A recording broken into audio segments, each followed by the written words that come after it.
Syrian തലപ്പത്തേക്ക് America തലയ്ക്ക് 10 കോടി വിലയിട്ട കൊടും ഭീകരൻ. സിറിയൻ സൈന്യവും സുരക്ഷാ സേനയും ദമാസ്കസ് രാജ്യാന്തര വിമാനത്താവളം ഉപേക്ഷിച്ചു പോയതോടെ സിറിയയുടെ പൂർണ്ണ നിയന്ത്രണം ഏറ്റെടുത്തിരിക്കുകയാണ് വിമത നേതാവ് അബു മുഹമ്മദ് ജുലാനി. അബു മുഹമ്മദ് അൽ ജുലാനിയാണ് അസദിന്റെ ഏകാധിപത്യ ഭരണം അവസാനിപ്പിച്ച് സിറിയയിൽ ഭരണത്തിലേറുവാൻ പോകുന്നത്. ഇത്രയും കാലം അസദ് രാജ്യത്തെ ഇറാന്റെ താൽപര്യത്തിന് എറിഞ്ഞുകൊടുത്തുവെന്നാണ് വിമത നേതാവ് ജുലാനി പറഞ്ഞത്.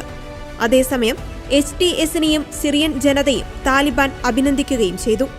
പ്രസിഡന്റും സിറിയ വിട്ടോടിയതോടെ ജനം തെരുവിലിറങ്ങി. പതിറ്റാണ്ടുകളായി തല ഉയർത്തി നിന്ന ബഷാർ അൽ അസദിന്റെ പ്രതിമകൾ ജനം തകർത്തെറിഞ്ഞു. സുപ്രധാന ഭരണകാര്യങ്ങളിൽ നിന്നെല്ലാം സൈന്യം പിന്മാറി. പലയിടത്തും ജയിലുകൾ തകർത്ത് വിമതർ തടവുകാരെ കൂട്ടത്തോടെ മോചിപ്പിച്ചു. 74% സുന്നി മുസ്ലിങ്ങളും 13% ഷിയാക്കളും 10% ക്രൈസ്തവരുമുള്ള ഒരു രാജ്യത്തിന്റെ ഭരണ നേതൃത്വം ഭീകരബന്ധമുള്ള തീവ്രവാദ സംഘത്തിന്റെ കൈകളിലെത്തുമ്പോൾ ഇനി എന്താകും സിറിയയുടെ ഭാവി എന്ന ആശങ്ക ശക്തമാണ്. ലോകത്തെ വൻ ശക്തി രാജ്യങ്ങൾ ഒന്നും ഇതിലിടപെടുവാൻ തയ്യാറായി മുന്നോട്ട് വന്നിട്ടില്ല. സ്ഥിതി നിരീക്ഷിക്കുന്നു എന്നാണ് അമേരിക്കയുടെ പ്രതികരണം.